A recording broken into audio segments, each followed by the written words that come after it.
नमस्कार। आज हम बात करते हैं नज़रिए की। जैसा नज़रिया वैसा परिणाम, ये सबको पता है। पर इसको हम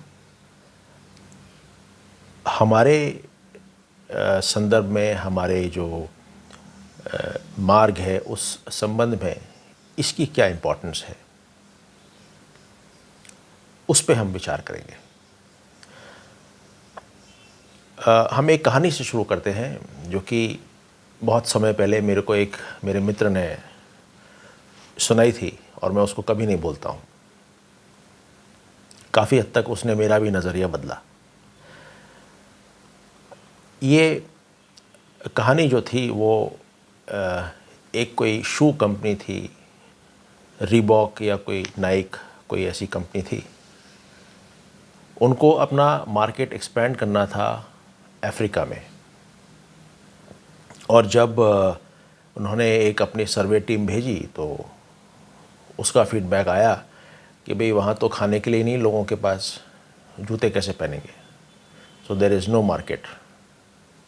ओके, अब कंपनी थोड़ा डिटरमाइंड थी एक्सप्लोर करने के लिए, तो उन्होंने दूसरी टीम को भेजा और दूसरी टीम ने कहा, आकर के जो रिपोर्ट दी उसमें कहा कि उस जगह पर बहुत ही असीम संभावनाएं हैं, क्योंकि वहाँ के लोग जूते नहीं पहनते और हमारा कोई कंपटीशन भी नहीं है। सो हमें कोई दिक्कत भी नहीं आएगी कॉम्पिटिटर्स की तरफ से। इसीलिए वो जो जगह है उस जगह हमें अपना मार्केट ज़रूर ढूंढना चाहिए और हमें सक्सेस मिलेगी। ऐसा कहा गया है कि उन्हीं कंपनी के बारे में ये सही बात है।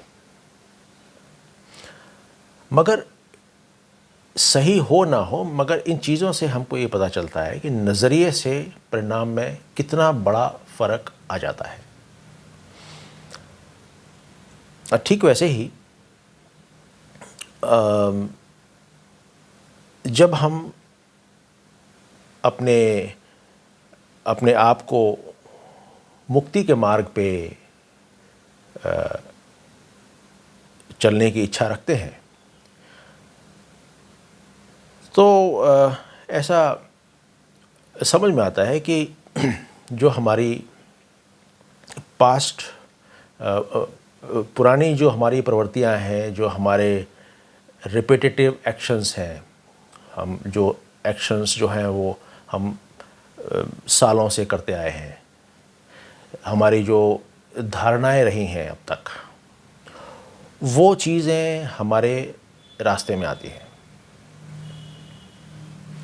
बात भी सही है, मगर इनके प्रति अगर जब हम समझ रहे हैं तो हम नज़रिया अगर हम बदलें तो हमको ये महसूस होगा कि जो हम कर रहे थे उसके अलावा भी विकल्प हैं, पहला। दूसरा, नज़रिया बदलने से हमको पता चलेगा कि हम जिस चीज़ को खाली समझ रहे थे वो भरी हुई है। उदाहरण के तौर पर हम एक खाली जगह को, एक खाली कमरे को देखें तो उस खाली कमरे को कहा जा सकता है कि खाली है। और दूसरा, उसको कहा जा सकता है कि इसमें बड़ी सारी संभावनाएं हैं। इस कमरे के अंदर लाइफ है, इस कमरे के अंदर ऑक्सीजन है, बहुत सारी संभावनाएं हैं। इस कमरे का हम कई तरीके से इस्तेमाल कर सकते हैं। तो वो जो खालीपन है कमरे का,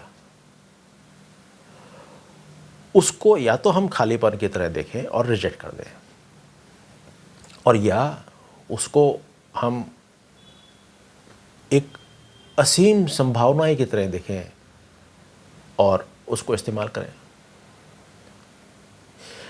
ठीक उसी तरह जब हम अपने अंदर देख रहे हैं तो उस शून्य को, उस शून्य अवस्था को, जहाँ पे कि हमारे अंदर कोई विचारों का आदान प्रदान नहीं हो रहा है, हम किसी पुरानी चीज़ से बंधे हुए नहीं हो रहे हैं, मेंटली हम बिल्कुल फ्री हैं, तो हम उस संभावना को, उस स्थिति को जो कि जिसके अंदर कि कोई विचार नहीं चल रहा है, उस शून्य अवस्था को, या तो हम कहें खालीपन, अकेलापन, या हम कहें संभावनाएं, उस खालीपन से कई संभावनाएं पैदा होती हैं।